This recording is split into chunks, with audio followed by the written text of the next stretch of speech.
propias de la edad.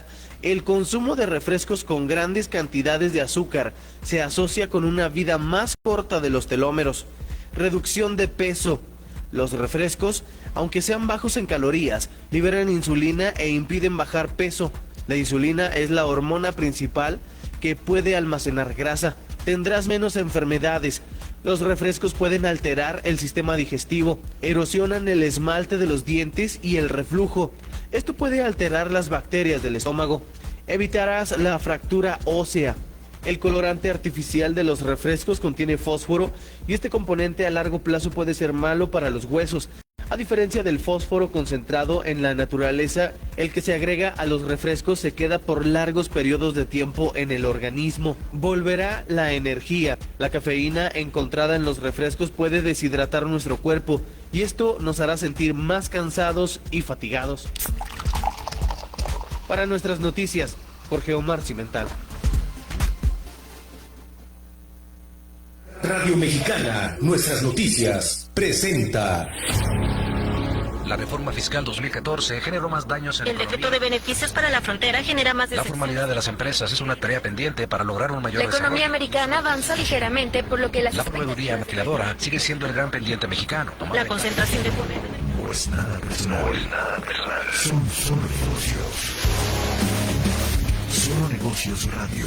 Las mejores entrevistas y análisis para lograr una toma de decisiones adecuada. Contáctanos. Correo electrónico. correo@solonegocios.mx. Página de internet. www.solonegocios.mx. Facebook. www.facebook.com/solonegocios.mx. X. @solonegocios. Y recuerde, no es nada personal, son solo negocios.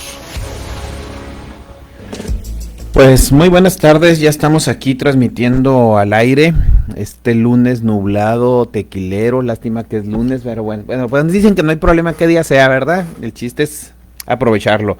Está muy rico el día, espera a ver cómo nos va, si sigue lloviendo, porque ayer veo que para este lado de la ciudad la lluvia estuvo muy fuerte. Hubo zonas que no llovió, ahora fue contrario a la semana pasada, el domingo pasado, anterior. Llovió más allá para el área de Sendero y demás, y esta zona estuvo tranquila y ahora fue al revés, pero bueno, qué bueno para nuestra ciudad que tengamos estas lluvias. Pero bueno, vamos a hablar de lo que nos incumbe a nosotros aquí en Solo Negocios Radio, que lo estás escuchando a través del 1300 AM Radio Mexicana, nuestras noticias. Mi nombre es Guillermo Soria y es un gusto en verdad estar con ustedes, poder transmitir aquí al aire. El lunes pasado por cuestiones de agenda se me juntaron los compromisos y no pude estar presente, retransmitimos un programa, pero pues bueno, hoy vamos a platicar de algunos temas. Hoy traigo un tema a mí me gusta, es algo que yo vengo haciendo desde hace muchos tiempos, que es la parte de la consultoría. La consultoría para las pymes, para las empresas. De hecho, como ustedes saben, aquí siempre lo menciono, mi negocio es CONAFI. ¿Y qué significa CONAFI? Consultores administrativos, fiscales y en informática, que son las tres ramas que necesita una empresa, sobre todo una pyme, para funcionar. La parte administrativa, la parte fiscal y la informática. Ya sin informática pues no podemos trabajar. Faltaría a lo mejor la parte legal, que creo que cada vez tiene más fuerza. Inclusive el programa que se repitió la semana pasada, quise que se repitiera, les pedí que me ayudaran repitiendo el programa con los abogados, el programa en el que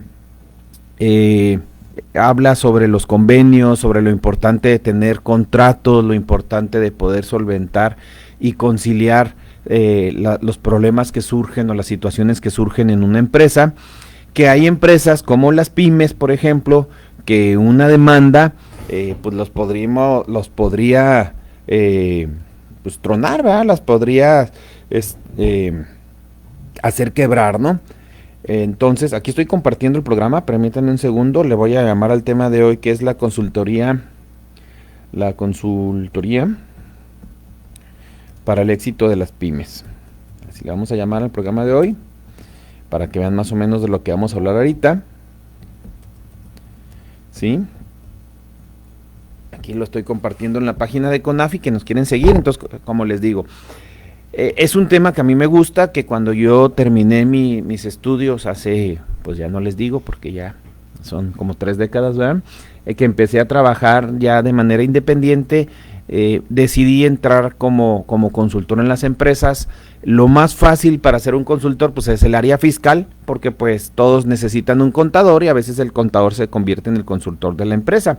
Lo más difícil pues es la parte de administrativa, de negocios, porque luego todo el mundo cree que creemos que somos dueños de la razón, y como yo lo hago, si lo he hecho muchos años así, pues quiere decir que está bien. Pero pues las situaciones cambian, la tecnología cambia, las leyes cambian, el mercado cambia, la competencia cambia. Entonces siempre es bueno que alguien externo nos esté ayudando, nos esté guiando para poder nosotros adaptarnos al entorno, y es ahí donde entran los consultores en algunas de las situaciones. Entonces pues vamos a hablar un poco de eso en el programa, pero antes de entrar de lleno al tema de la consultoría para las pymes, que es el tema de hoy, quiero comentarles algo que hemos estado platicando ya desde hace algunos meses, y que cada vez vemos que hay más problemas, y que creo que ya de plano el gobierno se está descarando, que son las devoluciones de impuestos. ¿Alguno de ustedes, de los que me está escuchando, tiene problema con alguna devolución de impuestos? Y no estoy hablando de únicamente las personas que tienen un negocio, una actividad empresarial, una actividad profesional, arrendamiento, etcétera, y les quedó un saldo a favor después de la declaración anual, sino la mayor cantidad de las personas que solicitan una devolución de impuestos son los asalariados, las personas que reciben ingresos por la prestación como dicen, de un servicio personal y subordinado. O sea, son empleados y hay un empleador, un patrón, que es el que les paga. Y la mayoría de las veces tienen un único ingreso, que es el de ser el patrón. Sin embargo, tenemos como personas físicas todo el derecho del mundo a hacer algunas deducciones personales en nuestra declaración anual, como lo son los gastos médicos, planes de retiro, intereses de las hipotecas, gastos funerarios, hospitalarios y demás. Ese es un derecho que tenemos. Y cuando nosotros hacemos uso de ese derecho en un ejercicio y cumplimos con los requisitos de eso, pues entonces es muy probable que se nos genere un saldo a favor de los impuestos que nuestro patrón nos retuvo y enteró. Entonces, durante muchos años, durante los últimos años, vamos a llamarle los últimos 10 años, ha crecido el hecho de que nos obliguen a presentar nuestra declaración anual como empleados, pero también se ha dado la situación de que nos están generando saldos a favor, y el gobierno normalmente nos devuelve esos saldos a favor. Entonces hay algunos que les sale a pagar, a algunos les sale a cargo, le llamamos nosotros, y a otros pues les sale a favor. Y entonces, pues es nuestra obligación, ¿verdad? Las reglas dicen que, ya se los he platicado en muchas ocasiones, si tenemos voluntariamente, si tenemos gastos que deducir, podemos presentar la declaración, o inclusive si tenemos 2 empleos y ganamos más de 400,000 pesos, hay varias situaciones. Ahorita no me voy a meter en eso, porque el punto de hoy que quiero tratar es que el gobierno, de hecho lo mencioné hace 2 semanas o 3, trae un criterio que dice, porque esto hubo una persona que se fue a un juzgado porque no le quisieron hacer su devolución. Entonces ahora resulta que en ese juicio que tuvo esta persona, algunos jueces determinaron que si yo, fíjense, me voy a ir un poquito atrás, si a mí me rechazan un saldo a favor, no nada más de un asalariado, sino de un impuesto inclusive mensual, se pueden generar saldos a favor. Entonces yo solicito la devolución de mi saldo a favor. Muchas veces el gobierno me lo rechaza por cuestiones, puede haber 2 cuestiones, de forma y de fondo. De forma es que me falta algún documento, está mal lleno, la información no está completa o algo. De fondo, pues es que a lo mejor no estoy cumpliendo con los requisitos que marca la ley para que me hagan la devolución. Y en algunas ocasiones, que puede ir incompleta la información, pues me la rechazan, pero en la práctica también se daba que la autoridad, o se da que la autoridad se le acaba el tiempo para devolverte o rechazarte tu devolución. Entonces, la deja que venza o sencillamente te pide algo que nada que ver, como para poder obtener otros 60 días o otro plazo para devolverte los impuestos. Como que se saturaron, entonces dicen, vamos a pedirle cualquier cosa para que se amplíe el plazo, porque él me tiene que entregar esa información y luego ya le devolvemos, ¿no? Era alguna, como ya sabíamos a veces que en ciertas temporadas que se saturaba, de repente la autoridad te empezaba a requerir cosas así absurdas, ¿no? Pero sencillas. Y la otra es que si te faltó alguna información porque no la tenías y luego te daban un plazo de 10 o 15 días hábiles y decías, en ese tiempo no la voy a poder juntar. Entonces muchas veces lo que sucedía es que dejabas que venciera ese plazo y luego volvías a presentar tu información, pero desde el inicio, es decir, me la rechazaron o me la rechazaban ya de plano, yo podía volver a solicitar esa información. El hecho de que me la rechazaran no quería decir que ya era definitivo, sino yo podía...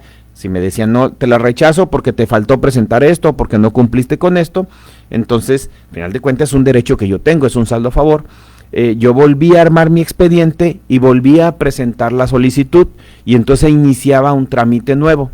Pues resulta ahora que estos jueces están diciendo que si la autoridad ya te la rechazó y tú no iniciaste un juicio de nulidad, es decir, ¿sabes qué? No estoy de acuerdo con esa opinión o con ese argumento que me están dando del rechazo, entonces yo inicio un juicio para pelearme, por decir de alguna manera, con la autoridad, y no lo hago, entonces ya ese rechazo va a quedar en firme. Quiere decir que yo ya no voy a poder hacer uso o solicitar una devolución adicional. ¿Estamos de acuerdo? ¿Por qué? Porque se me terminó mi plazo para haber peleado o discutido o defendido mi declaración en contra del rechazo que me hizo la autoridad. Entonces, pero estábamos viendo que hay otro criterio que dice que no, que pues yo tengo derecho a iniciar nuevamente el trámite. Entonces ahorita tenemos ese problema, esa controversia de autoridades con los jueces, en los que unos dicen que pues si ya me rechazaron y yo no inicio un juicio de nulidad, pues ya me fregué, ya no puedo pedir esa devolución. Y la otra es de que sí se puede. Pero bueno, mientras son peras o son manzanas, que yo realmente lo que estoy viendo es que, ya saben que ahora, pues me van a perdonar, pero cada vez los jueces están defendiendo más lo que dice la autoridad, sobre todo en esto de lo fiscal, que por eso ahora que eran las elecciones de jueces dijimos, ¿y ahora quién nos va a defender? Si la ventaja de que los jueces o que el poder judicial sea completamente independiente, pues era que nos defendían de la misma autoridad, pero si ahora el poder judicial está promovida por la misma autoridad ejecutiva, pues en la torre. Pero bueno, no quiero entrar mucho en ese tema, pero sí me preocupa mucho porque entonces ahorita los jueces están dando ese argumento y ahorita yo traigo el ejemplo de una solicitud de devolución de impuestos por la pequeña cantidad, porque es pequeña realmente. Es una persona asalariada que su único ingreso son salarios, no tiene un ingreso de actividad empresarial o de otra cosa, tiene algunos intereses pero son mínimos y son porque tiene ahí unos CETES y cosas así. Entonces su devolución es por 36,853 pesos, si se fijan no es una cantidad muy grande. Entonces la autoridad no se la ha rechazado todavía, pero le está solicitando en un plazo máximo de 20 días hábiles, lo que les decía ahorita, alguna información. Y les voy a dar así nada más a grandes rasgos la información que le está solicitando. Pues está pidiendo los estados de cuenta bancarios completos, que traigan toda la información de la cuenta en donde se le depositaría, ¿verdad? Pero le estás también pidiendo un Excel, un papel de trabajo que integre el total de los ingresos que comprueben por tipo de ingreso y demás.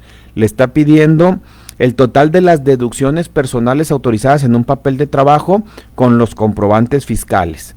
Estados de cuenta bancarios en donde se vea que de su banco hizo el pago de esas deducciones, y también estados de cuenta en donde aparezca lo que le depositó su patrón en cada pago, o sea, cómo su patrón se los depositó en su cuenta bancaria.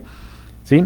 Y muchas cosas más, pero vamos a una pausa. Y sirve que aquí trato de resumir todo lo que les está pidiendo, pero se van a asustar. Vamos a una pausa y regresamos con lo que está solicitando la autoridad para hacerte una devolución de impuestos de esas que no han hecho a la fecha. Regresamos, no se vaya, continúe en Radio Mexicana 1300 AM con Solo Negocios Radio. Radio Mexicana, nuestras noticias, uniendo fronteras. Son las 4:15. En México, más de 650,000 personas trabajan en plataformas digitales. Y ahora sus derechos laborales están garantizados. Con la reforma a la Ley Federal del Trabajo, aprobada por la Cámara de Diputados, contarán con un contrato, salario digno, seguridad social y reparto de utilidades, entre otros. Además, se prohíbe el cobro por el registro para la postulación al empleo. Cámara de Diputados, 66ª Legislatura, Soberanía y Justicia Social. ¿Eres de los que junta y usa sus monedas o las dejas olvidadas? ¿Qué crees? Ahora estoy apurado yendo a trabajar y me faltan 5 pesos para recargar la tarjeta del camión. ¿Me ayudas a encontrar monedas para llegar a tiempo? Tenemos unos segundos todavía, pensemos. ¿Cuáles son esos lugares típicos donde siempre hay alguna? Bolsillos, charola de las llaves. Cada moneda cuenta. Puede sacarnos de un apuro, incluso sirven para darnos un gustito. Mejor ponlas a circular y no las olvides, porque juntas hacen la diferencia. Banco de México. En el segundo piso de la Cuarta Transformación, los programas del bienestar siguen creciendo. Más de 1 millón de mujeres mayores de 63 reciben su pensión y pronto las de 60 a 62 años. Salud casa por casa para 14 millones de personas con discapacidad y adultas mayores. Más de 4.5 millones de estudiantes de secundaria ya tienen la beca Rita Cetina y llegará a preescolar y primaria. Poner primero a quien más lo necesita fortalece el bienestar y la prosperidad compartida. Gobierno de México. Continuamos en Solo Negocios Radio. Pues buenas tardes, ya estamos de regreso aquí en Solo Negocios Radio. Mi nombre es Guillermo Soria, es un gusto estar con ustedes. Y pues hoy estoy iniciando el programa con este tema, espero que no me tome mucho porque el tema del programa es otro, pero creo que es muy importante porque nos tenemos que preparar. Si no te ha realizado el SAT la devolución de tus impuestos, aguas, porque en los últimos, fuiste de los afortunados que te lo devolvieron al principio, qué bien, pero después el SAT empezó a pedir más documentación, a hacer rechazos, a solicitar cosas adicionales, y ahorita pues les estoy leyendo una solicitud que nos llegó en donde pues es increíble. Les decía, esto es lo que les está solicitando una persona asalariada, no es de un negocio, que tuvo únicamente que está solicitando una devolución de 36,000 pesos, tampoco son millones de pesos, y pues él tiene derecho porque pues hizo sus deducciones personales como los intereses de su casa, de su crédito hipotecario de su casa y cosas así. Pero por ejemplo les digo, una hoja de Excel firmada por el contribuyente en el cual integre todos los ingresos por comprobante fiscal y tipo de ingreso, dice, que integre todos esos ingresos, los comprobantes fiscales que amparen esos ingresos y las retenciones por cada retenedor. En sí los FDI, en el caso de los sueldos y salarios, equivalen a la hoja de retenciones, a la constancia. Estados de cuenta bancarios en los que conste el cobro total de cada comprobante fiscal que ampare sus ingresos declarados, identificando claramente cada depósito y referenciándolo con el papel de trabajo respectivamente. Presentar el contrato laboral celebrado con su retenedor, es decir, si tú eres empleado, ahora resulta que para devolverte tu saldo a favor por sueldos y salarios, también te van a pedir el contrato laboral que tienes con tu empleador. Ahora resulta, ¿cuándo acá nos habían pedido eso? ¿Qué tiene que ver? O sea, si hay un CFDI que dice que tengo seguro social, que tengo retenciones de salarios, ¿por qué necesitan el contrato laboral? aquí yo siento que es que perfectamente saben que rara vez el empleado tiene una copia de ese contrato laboral. Normalmente se firma y la empresa se queda con ese contrato.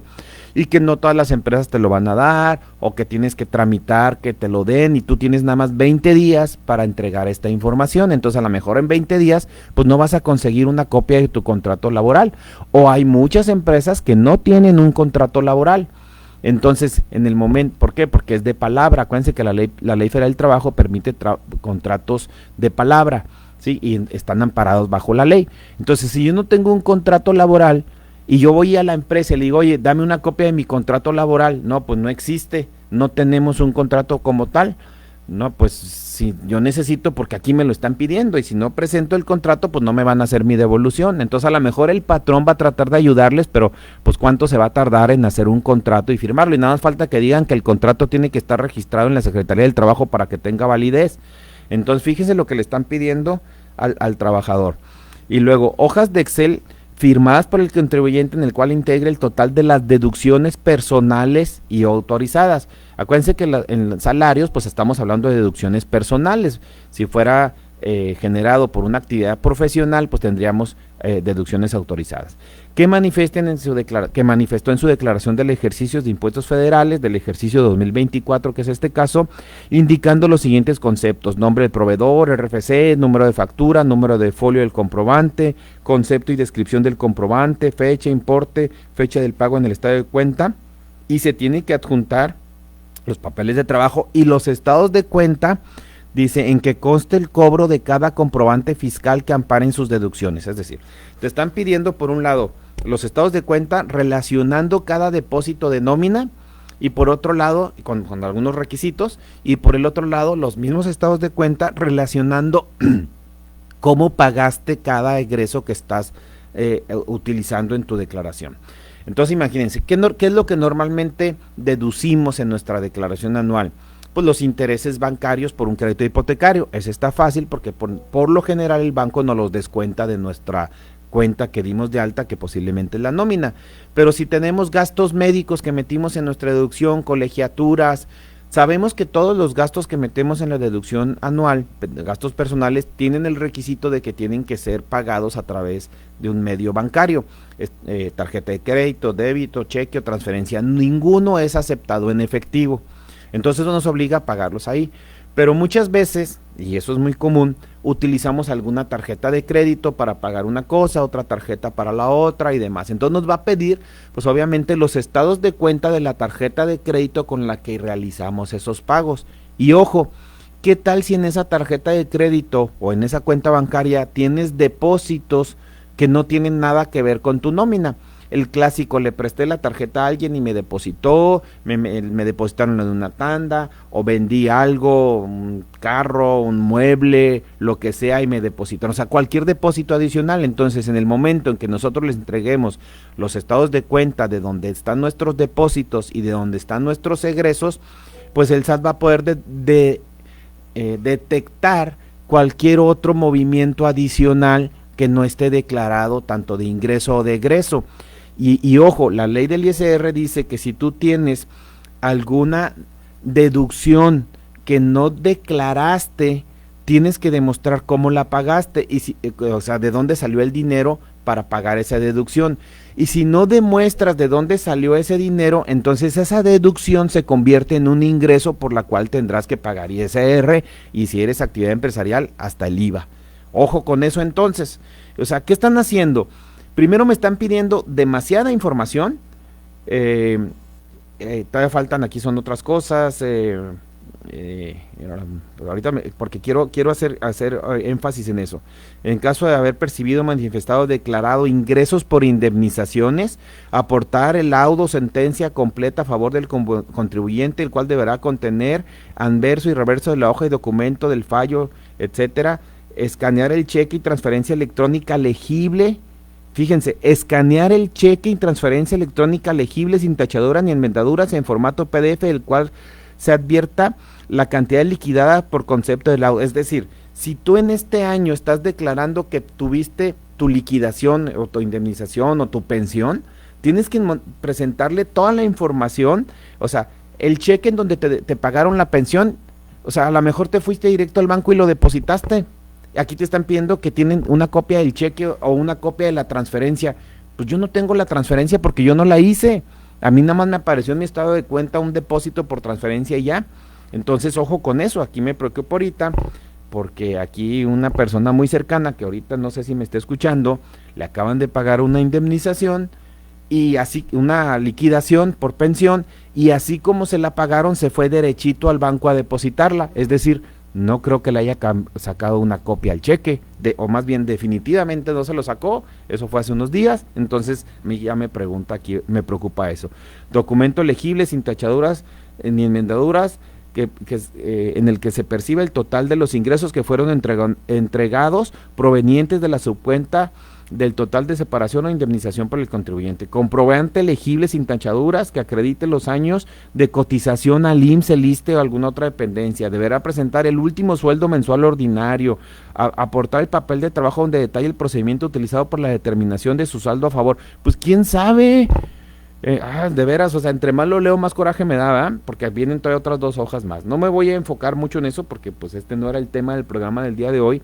Sin embargo, me preocupa mucho la cantidad de información que nos están pidiendo, que saben de antemano que mucha de ella no la va a tener un asalariado, o sea, no la va a tener, o que le va a tomar más de los 20 días en conseguirla, ¿sí? O que a través de la información que le están pidiendo, como son los estados de cuenta bancarios, de donde le depositaron y de cómo gastó, y que muchas veces no gasta de la cuenta del banco en donde le depositaron, sino lo hace a través de alguna tarjeta de crédito, porque la ley me permite usar mis tarjetas de créditos para pagar el doctor, para pagar mi seguro de gastos médicos, etcétera.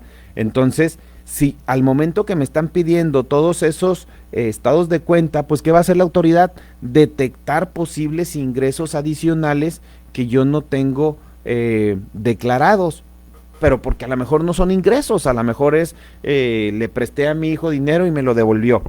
Pues ahora voy a tener que demostrar que ese dinero es el que yo le presté a mi hijo y me lo devolvió, o cosas así en ese sentido. Entonces, pues la verdad sí se me hace muy alarmante lo que está solicitando la autoridad en estos requisitos. Estoy compartiendo el programa en mi página personal, que es la de CONAFI. Ahorita en un momento o más tarde voy a tachar la información de la persona a la que le están solicitando esta información, y voy a subirlo para que vean lo que está pidiendo la autoridad en estos casos, para que ustedes puedan pues prepararse, porque lo que nos está pidiendo el año pasado, ¿qué está sucediendo? Que la autoridad ya se dio cuenta de que si nos pide muchas cosas, pues no vamos a cumplir, entonces por lo tanto pues ya no me va a tener que devolver y va a rechazar esa devolución.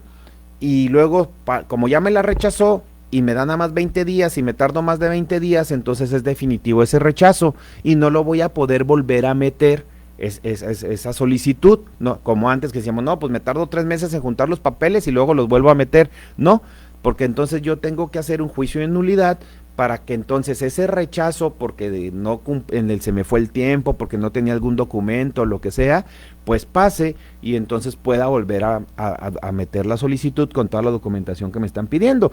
Pero pues igual, ¿de qué caso tiene que haga ese juicio si a lo mejor no tengo la información completa o me puede generar un problema adicional? Y la otra, son 36,000 pesos la devolución. ¿Cuánto me va a cobrar un abogado fiscalista? Porque definitivamente esto no lo puedo hacer yo como contribuyente mortal, y muchos contadores tampoco lo hacen, porque esto ya tiene que ver con cuestiones de pleito legal y fiscal, y pues más que nada lo hace un abogado fiscalista, donde normalmente te cobran un porcentaje de lo que te devuelven, pero pues estamos hablando de que son 6,000 pesos, y es el 20%. Yo creo que el proceso de hacer todo ese juicio, el abogado fiscalista no te va a cobrar esa cantidad, entonces no le conviene. Entonces pues vas a perder casi todo lo que te van a devolver por quererte defender. Entonces mucha gente dice, no, pues no me es rentable. Pero bueno, con esto voy a terminar. Voy a subir más información en la página de CONAFI al respecto, porque para mí esto sí es grave y están abusando del saldo a favor de los trabajadores con tal de no devolvérnoslo. Pero vamos a una pausa y regresamos con el siguiente tema. Regresamos, no se vaya, continúe en Radio Mexicana 1320. Negocios Radio. Escuchas XEP 1300 AM, Radio Mexicana. Nuestras noticias. 40.000 watts de potencia, transmitiendo desde Avenida Vicente Guerrero 2329. Colonia Partido Romero, Ciudad Juárez, Chihuahua. Radio Mexicana. Nuestras noticias. Una estación de Radiorama. Son las 4:29. Acelera y haz crecer tus ventas. Anúnciate aquí en Radio Mexicana. Nuestras noticias. 1300 AM. Solo llama al 613-1314 y pide ser atendido por los expertos en ventas. 613-1314. Radio Mexicana. Nuestras noticias. 1300 AM. Impulsa lo que buscas. Hola, ¿qué tal amigos? Nosotros somos Zona Cero y queremos invitarte a que este lunes escuches Enigma 1300, donde vamos a estar hablando acerca de leyendas y secretos de la noche de San Juan. Acompáñanos a las 9 de la noche y sé parte de los relatos más escalofriantes. Zona Cero te espera en Enigma 1300 AM en Radio Mexicana, nuestras noticias. Movimiento Ciudadano te falló de nuevo. Esta vez, ayudaron a Morena a impulsar las leyes censura y espía, para que el gobierno pueda castigar a los ciudadanos que los critican en redes y taparle la boca a los medios de comunicación. Los nuevos también ayudaron a que el gobierno te pueda espiar, teniendo acceso a tus mensajes, llamadas y ubicación en tiempo real. Eso es una dictadura, y ellos son unos traidores. Por eso el PRI es la única oposición en México. PRI, el mejor partido de México. Continuamos en Solo Negocios Radio. Pues ya estamos de regreso, ya estamos de regreso aquí en la transmisión de este programa, Solo Negocios Radio. El tema del día de hoy, yo vengo porque contento porque el tema de consultoría para las pymes, que es algo que a mí me apasiona y me gusta mucho, pero pues durante el día recibí ahí una notificación que le llegó a uno de mis clientes del SAT y pues a mí se me hace muy grave, por eso he estado cambiando un poquito aquí la plática. Ya tenemos aquí, me hacen una pregunta sobre el tema, estamos hablando de las devoluciones, de saldo a favor, que te están rechazando o te están pidiendo muchos requisitos. Entonces me pregunta una persona, oye, yo nunca he realizado mi devolución, mi solicitud de devolución, o etcétera. Entonces aquí la aclaración es, no es que tú presentes una solicitud de devolución, sino es que tú presentas tu declaración anual. Y tu declaración anual, en teoría todos debemos de presentar una declaración anual. Sin embargo, hay unas excepciones. Y la principal excepción es que si tú eres del régimen de sueldos y salarios y no tienes otro ingreso, hay otros requisitos, pero ahorita no voy a entrar de fondo en el tema, pero si tú únicamente tienes un solo patrón, no tienes otro ingreso y estás por sueldos y salarios y ganas menos de 400,000 pesos antes de impuestos, brutos, antes de impuestos al año, entonces tú se te exime o se te exenta de presentar tu declaración anual.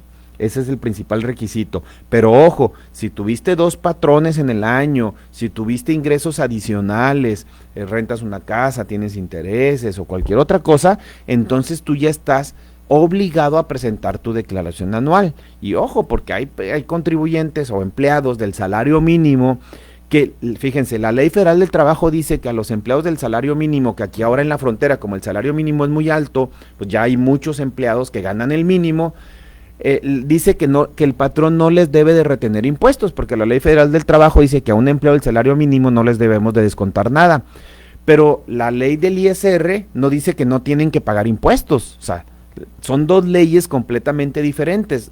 Una, lo único que dice es que si la Ley Federal del Trabajo le dice al patrón, si tu empleado únicamente gana el salario mínimo, no le quites nada, ni los impuestos, ni el seguro social, ni nada. Pero por otro lado, la ley dice, si tú eres empleado y ganas más de 400,000 pesos, o tuviste varios empleos en el año, varios patrones en el año, entonces estás obligado, dice simultáneos, pero pues ahí hay alguna división de criterios, pero bueno, si los tuviste que a lo mejor en un mismo periodo 2 patrones, con una semana que se te hayan traslapado, empalmado 2 patrones, entonces estás obligado a presentar tu declaración anual. Y ahí viene un problema bien grave, que como tus patrones, por ser el salario mínimo, no te retuvieron impuestos, cuando calcules tu declaración anual te va a salir un saldo a cargo, un saldo a pagar. Y por otra parte, le comentaba que cuando tú presentas tu declaración anual, aunque tu patrón te haya retenido impuestos, no quiere decir que el impuesto que te retuvo el patrón ya es el definitivo, porque hay meses que ganas más, hay meses que ganas menos, que el aguinaldo, que el PTU, que horas extras, comisiones, no sé, puedes tener diversos ingresos que algunos graban y otros están exentos, pero eso puede hacer que mes con mes tu impuesto sea diferente. Y entonces al llegar al final del año, el hecho de que el patrón te retuvo durante el año a lo mejor 10,000 pesos, resulta que el impuesto anual, ya cuando lo ves de manera anual, son 11,000 pesos o 12,000 pesos. Entonces no vas a tener un saldo a favor, vas a tener que pagar esos 1,000 o 2,000 pesos que faltan para completar el impuesto anual, ¿sí? Ahora, si tú metes deducciones personales porque fuiste precavido y metiste gastos médicos, tienes un crédito hipotecario, colegiaturas, lentes, etcétera, etcétera, entonces en teoría ese saldo o la base para calcular el impuesto se disminuye con esas deducciones personales, entonces por ende vas a pagar menos impuestos. Entonces en lugar de pagar 12,000 pesos, a lo mejor te sale a pagar 8,000 pesos. Y entonces si tu patrón te retuvo 10,000, tienes derecho a que te devuelvan esos 2,000 pesos, que te retuvo tu patrón. Así es como se genera ese saldo a favor. Entonces tú tienes que calcular esa declaración anual y presentarla. Pero como les digo, al calcular difícilmente o muy raro va a ser que la declaración anual salga exacta en lo que te retuvo el patrón. Yo creo que nunca me ha tocado algo así. O te sale a favor o te sale a cargo, eso es un hecho. Entonces, ojo ahí. Entonces, si tú estás exento porque ganaste menos de 400,000 pesos brutos y tienes un solo ingreso y un solo patrón, pues no te preocupes, no pasa nada si no la presentas. Ganaste más de 400,000 pesos o tienes varias fuentes de ingreso, pues aguas, porque muchas dicen, no, pues mejor no la presento y no le hace que no me devuelvan, pero quién sabe si tenías saldo a favor, a lo mejor tenías un saldo en contra que tienes que pagar. Y ya ahorita el SAT, yo también, así como estoy viendo esta carta que le están solicitando a mi cliente, también estoy viendo cartas que le están llegando a asalariados de que ganan 500, 600,000 pesos, o sea, dividan 500,000 pesos para que no vayan a decir, pues 500,000 pesos, 500,000 pesos entre 12, estamos hablando de 41,000 pesos al mes, ¿sí? Pero brutos, es decir, ya con bonos, con todo, con aguinaldo, con todo. Entonces a lo mejor esa persona gana, no sé, 32,000 pesos mensuales.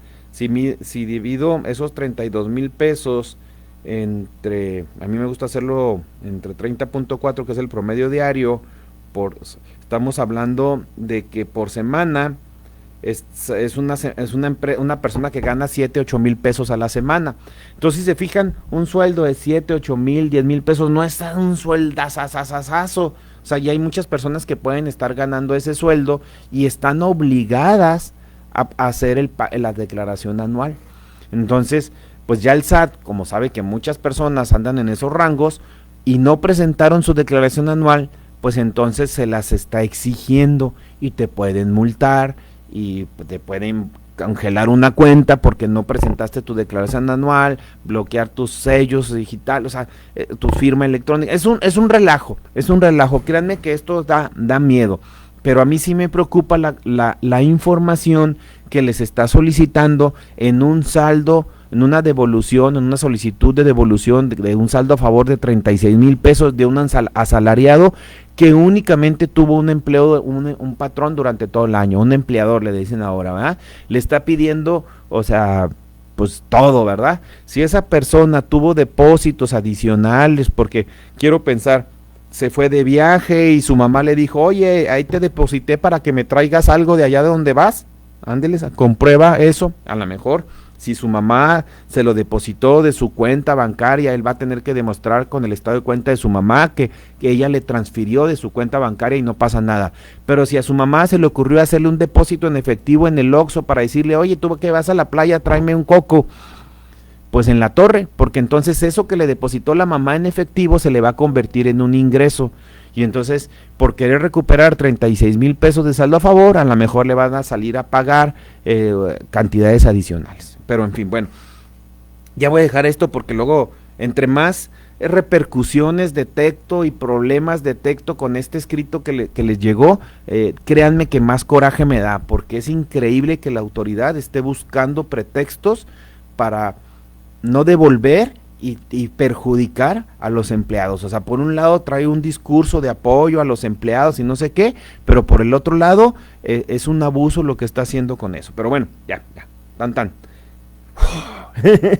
Vamos a cambiar de tema. El tema que traigo para el día de hoy, les decía, era la consultoría para los pymes. ¿Por qué? Porque fíjense que hay un programa que pues está, al final de cuentas, es un programa de gobierno que ya viene tiempo, que no es ahorita nuevo, es algo que ya existía de las administraciones anteriores, que es el programa de Conocer. ¿Qué es Conocer? ¿Qué son los estándares de competencia? ¿Qué es una certificación de competencias, de habilidades? ¿Qué obligaciones tenemos los patrones, o nos conviene o no conviene?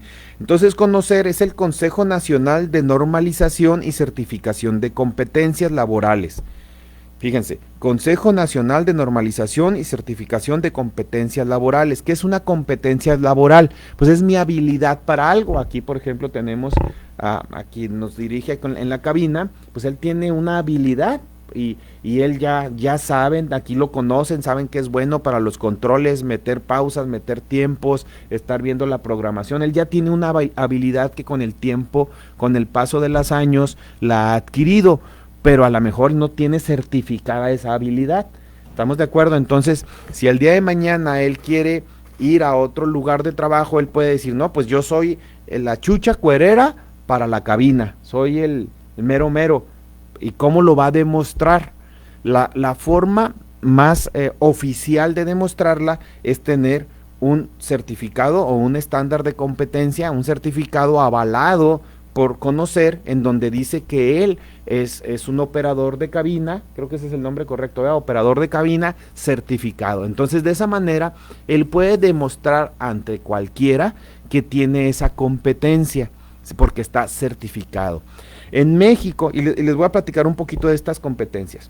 Después de la Segunda Guerra Mundial, Estados Unidos, al querer reconstruir la economía mundial en Europa, en Estados Unidos y demás, varios países se pusieron de acuerdo que dijeron, bueno, pues tenemos que fomentar las habilidades de nuestros trabajadores.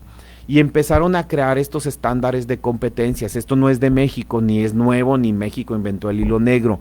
Esto en Europa, en Estados Unidos. Entonces, en México ahorita hay aproximadamente 1,700 estándares de competencia reconocidos o documentados, vamos a llamarle documentados, es decir, son profesiones, oficios, porque para algunas necesitas tener un título para ejercerla, para otros no, pero entonces son profesiones u oficios en donde estás reconocido que tienes esa habilidad y porque presentaste un examen, cumpliste con una metodología y entonces estás certificado en eso y eso avala tu conocimiento, ¿sí? En Estados Unidos son creo que más de 7,000 o algo así los que hay, no recuerdo ahorita el número, pero son muchísimos miles de estándares certificados más que en México. ¿Por qué toma relevancia ahorita todo esto? Porque parte del Plan México, no sé si lo han oído ustedes, hay algunos beneficios y deducciones fiscales que pueden utilizar los patrones cuando capacitan a sus empleados. Y precisamente cuando el gobierno federal habla de capacitación a sus empleados, una de esas capacitaciones son capacitarlos y certificarlos en estos estándares de competencia, porque al final de cuentas son capacitaciones, yo te mando a capacitar, vamos a suponer que voy a mandar a alguien a capacitar para ser un operador de cabina. ¿Cómo puedo saber que quien lo capacitó adecuadamente y entonces ya es un verdadero operador de cabina? Pues le pido a ese capacitador, sea quien sea, que al finalizar lo certifique o lo ayude a presentar ese examen de certificación de operador de cabina. Entonces, de esa manera, el gobierno federal o estatal o municipal o quien tenga ese apoyo para certificarte, va a estar seguro de que cumpliste con una capacitación formal y adecuada y de calidad para ese puesto. Pero estoy hablando que los estándares hay para recepcionista, para un instalador un operador de montacargas, para un plomero, para un electricista, para un auxiliar contable. O sea, métanse a la página de conocer.gov.mx y van a ver que vienen por giros. Ahora, hay giros o sectores como el turístico, en donde cada vez les están pidiendo, por ejemplo, en ciertos hoteles de cierta Gran Turismo y demás, o ciertos programas turísticos, les están exigiendo que sus empleados tengan estas certificaciones. Es decir, si yo contrato un mesero o un recepcionista en un hotel de ese tipo, para poderlo contratar y que yo pueda cumplir con las normas y me clasifiquen con esos como servicio turístico de primer nivel, mis empleados tienen que estar certificados en estos estándares de competencia. Entonces no es obligatorio en todos los sectores, pero hay sectores donde lo van solicitando poco a poco. Entonces vamos a suponer que las estaciones de radio dicen, para que un locutor o un operador de cabina pueda estar en la cabina operándola, es un requisito. ¿Por qué? Porque acuérdense que las estaciones de radio son concesiones públicas que les dan, ¿verdad? Y que te la pueden quitar si no cumplen con los requisitos. Entonces imagínense que les digan, va a ser un requisito que los operadores de cabina estén certificados, y la única forma que yo puedo demostrar que estoy certificado es que tengo un reconocimiento o cumplí con la norma del estándar de competencia 0080, por decir. También tiene números, no sé cuál sea, pero lo voy a buscar. Seguramente hay un estándar de competencia para un operador de cabina. Yo ya busqué, por ejemplo, hay para asesores de tecnología, como mis empleados tienen. Yo ya estoy trabajando para que poder certificar a mis asesores, auxiliar contable, analista de información financiera. O sea, hay muchos puestos que ya están en esas 1700 y que ahorita les voy a seguir platicando porque ya no tenemos que ir a pausa. Regresamos, no se vaya, continúe en Radio Mexicana 1300 AM con Solo Negocios Radio. Radio Mexicana, nuestras noticias, uniendo fronteras. Son las 4:46. ¿Deseas importar o exportar una mercancía? ¿Tienes dudas sobre las regulaciones arancelarias y no arancelarias? Entonces escucha Agente Aduanal, tu asesor en comercio exterior, un programa de la Asociación de Agentes Aduanales de Ciudad Juárez. Diseñado para adentrarnos en el mundo del comercio exterior. Importaciones, exportaciones, asesorías, información actualizada, con las voces de los expertos en materia aduanera. Escúchanos los miércoles a las 11 de la mañana por esta estación.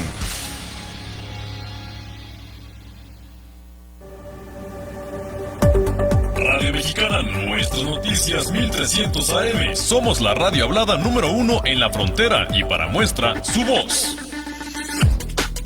Muy buen día, mi nombre es Jerry García. A mí me gusta mucho Radio Mexicana, nuestras noticias, y lo escucho hace 3 años. Escucho el noticiero con el licenciado Chávez Carvajal de las 6 de la mañana y de la 1 de la tarde. Es un excelente programa. Como ciudadano me ha ayudado mucho. Que siga mayor de los éxitos. Saludos. Radio Mexicana, nuestras noticias 1300 AM. Información y entretenimiento a través de nuestra variada programación. Con el informativo de nuestras noticias. Quédate y conecta tu vida. Los deportes.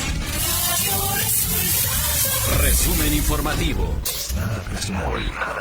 Son solo negocios. Hashtag Guillando Ando. Hablemos de cine. Pasos de gato. Enigma 1300. Porque nosotros hacemos contenidos para todos los gustos. Gracias a usted, Radio Mexicana, nuestras noticias 1300 AM es el referente número 1 de la radio hablada. Continuamos en Solo Negocios Radio.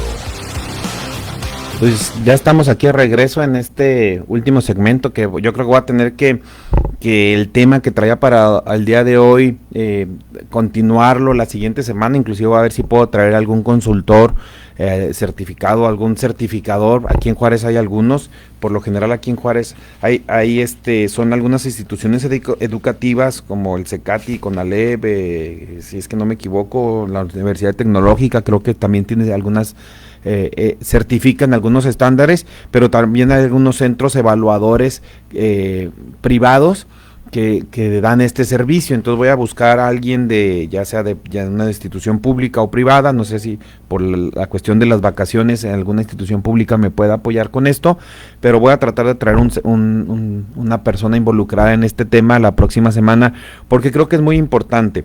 Les decía que entonces, si yo quiero, eso es, imagínense, yo como persona en lo individual, como trabajador, como estudiante, como profesionista, me puedo certificar en lo que yo hago. Si soy operador de cabinas, si soy un asesor de tecnologías, porque por ejemplo en los de tecnología, porque me puse a buscar esas, hay varias. Está el que da soporte en sistemas operativos. Y fíjense, en sistemas operativos. Hay otra que es un estándar en el que ayuda a implementar o ayuda en general en aplicaciones tecnológicas. Hay otro que es mantenimiento de equipo de cómputo. O sea, podemos tener un empleado por ejemplo, en mi negocio que es de tecnologías, que hace varias cosas y él puede estar certificado en varios estándares de competencias porque él tiene las habilidades o tiene las competencias suficientes para hacer esas diferentes funciones. Entonces, a él como persona debe de interesar estar certificado porque él va a poder demostrar ante mí y ante cualquier externo, si el día de mañana está trabajando en otra empresa o lo que sea, que está certificado y que tiene las habilidades suficientes. Pero por otro lado, a mí como empleador o como su patrón, pues me conviene asegurarme que él está certificado, porque a lo mejor lo que él hace yo no lo domino. Yo no sé instalar un sistema operativo, lo puedo vender, sé para qué sirve, pero no lo sé instalar. Y a lo mejor él me dice que es una chucha cuerera para instalar sistemas operativos y lo veo que se tarda 5 horas en instalarlo y pienso que es normal y resulta que es porque no sabe y que si estuviera certificado a lo mejor lo haría en 40 minutos. Y entonces a mí también me va a dar la certeza de que mi personal las funciones que realiza dentro de mi empresa las está haciendo adecuadamente porque alguien externo a mi empresa y a él certificó y avaló que él sabe hacer lo que dice que sabe hacer. Eso es lo bonito de estos estándares de competencia que podemos certificar. Entonces nos sirven a todos, a los individuos, a los empleados, a los profesionistas en lo personal, porque van a demostrar ante terceros que tienen unas habilidades certificadas. A mí como empresa, como patrón, como negocio, pues me interesa que mi personal esté certificado. Y más ahora que dentro del plan, voy a brincarme un poquito, te traía todo el programa aquí, dentro del programa de México, de Plan México, están algunos subsidios para las empresas que tienen certificado a su personal o que lo están certificando, que lo están capacitando, ojo con eso. Entonces, ¿quién los capacita? Pues los consultores profesionales. También es eso, por ejemplo, les decía yo, es eso de la certificación en el programa, en conocer, en el Consejo Nacional de Normalización, pues es una cosa, ¿verdad? Pero aparte está la consultoría, ¿sí? Porque también hay consultores certificados que te pueden ayudar a llevar a cabo tu empresa, y dentro de algo que tienes que hacer es pues certificar a tu personal, pero son dos cosas separadas, ¿verdad? Quiero que quede bien aquí. Estoy hablando de conocer porque si tú vas a contratar a un consultor, pues también tienes que tratar de estar asegurado que ese consultor tiene los conocimientos válidos, o tiene la experiencia, o tiene la capacitación suficiente. Un consultor pues deberá de tener un método de trabajo para llevar a cabo la consultoría que te va a hacer.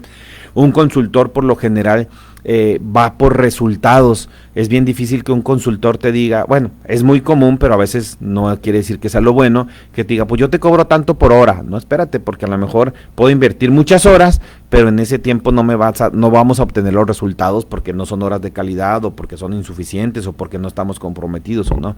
Un consultor va por resultados, ¿no? Sino, si llegamos a estas metas, pues me vas a pagar. Cosas así, ¿no? Y pues tratar de que sea un consultor certificado, como les mencioné ahorita, ¿verdad?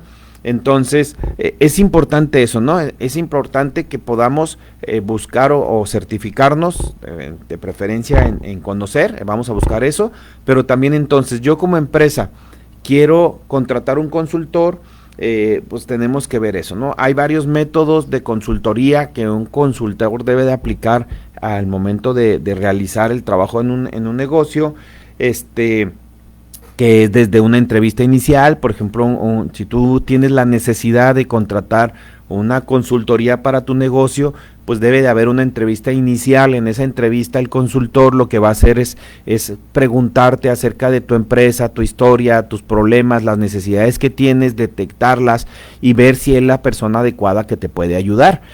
Si una persona de inicio te dice que sí, que él te va a hacer resolver todo, pues ojo, ¿verdad? Porque pues es como el médico. Yo puedo ir con el médico general que sabe de medicina, pero a lo mejor yo tengo que ir con el cardiólogo porque yo traigo un problema de corazón. Entonces si voy con el médico general, pues no me va a curar, porque mi problema es específico. Lo mismo pasa en las empresas.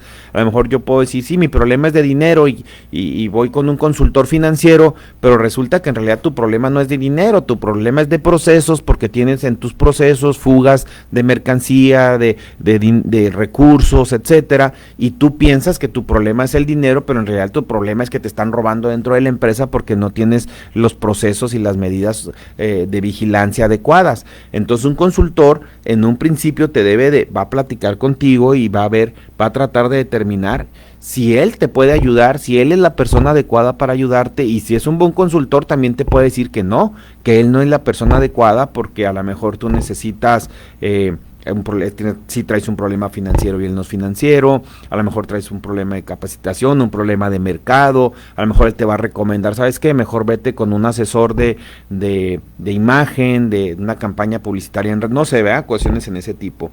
Se tiene que hacer una investigación, ya que decidieron que sí es la persona, pues tendrá que hacer una investigación dentro de la empresa, entrevistar a tu personal, quizás a tus clientes y demás, para poder hacer un diagnóstico. Es como un doctor, ¿no? O sea, tiene que ver los síntomas, tiene que preguntarte si te duele, te tiene que pegar en la rodilla para ver tus reflejos, medirte la temperatura, tomarte el pulso, todo esto, preguntarte. Y los médicos tienen un método para hacer preguntas, para obtener la información, un consultor también. Entonces, en base a eso, él va a poder generar un diagnóstico, ¿verdad? Y ahí también, a lo mejor, ya con ese diagnóstico, tú vas a saber cuál es el problema que tienes que atacar. Y te digo, él podrá ser la persona quizás para hacerte una propuesta de mejora en base a ese problema, o a lo mejor él no es la persona adecuada, pero te tendrá que recomendar con quién es la persona adecuada, ¿no? En base a esa propuesta, pues también te puede hacer una cotización y demás, y luego ese consultor, si es lo adecuado, si tú contratas la consultoría adecuada, también podrá hacer ciertas intervenciones dentro de tu empresa, es decir, te tendrá que decir qué tienes que hacer dentro de tu empresa y quizás hasta ayudarte a hacerlo, ¿verdad? Porque te va a llevar de la mano para que cumplas con esos objetivos, ¿verdad? Va a haber una evaluación para ver si se lograron los objetivos, para ver si se está haciendo, para darles ese seguimiento, un informe, estabas así, ahora estás así, estabas en 5, ahora estás en 8, o a lo mejor estabas en 5 y ahora estás en 3, no sé, se tiene que hacer todo eso, ¿verdad? Y puede haber un seguimiento inclusive para después darle a eso, ¿verdad? Entonces, para las pymes sobre todo es muy importante acercarse con consultores o mentores, también les podrían llamar en algunos casos, que te guíen, que te asesoren, pero que no lo hagan de manera empírica, ¿no? Que lo hagan con un método, que lo hagan con un procedimiento. Obviamente esto va a tener un costo, pero pues es una inversión, ¿no? En la mayoría de las veces, ¿no? Como todo en las empresas, no hay todólogos, o sea, es bien difícil que digamos somos todólogos. A veces el consultor trae un equipo, pero también a veces el dueño de la empresa quiere ser el todólogo y dice, no, a mí no me vengas a decir cómo se hace esto si yo tengo toda la vida haciéndolo, pero resulta que las cosas han cambiado durante toda esa vida y ya no es lo mismo. Entonces vamos a tratar este tema en los próximos programas, poco a poco. Vamos a ver si podemos hacer ahí alguna guía de consultoría para que tú te hagas algunas autoevaluaciones y en lo que los podamos ayudar. Pero pues ya con eso terminamos por el día de hoy. Mi nombre es Guillermo Soria y recuerden que esto no es personal, son solo negocios. Nos vemos la próxima semana. Agradecemos su atención. Nos escuchamos de lunes a viernes de 4 a 5 de la tarde a través de Radio Mexicana 1300 AM. Contáctenos. Correo electrónico. @solonegocios.mx. Página de internet. www.solonegocios.mx. Facebook. www.facebook.com/solonegocios.mx. X. @solonegocios. Y recuerde, no es nada personal, son solo negocios. Radio Mexicana, nuestras noticias, presentó Radio Mexicana.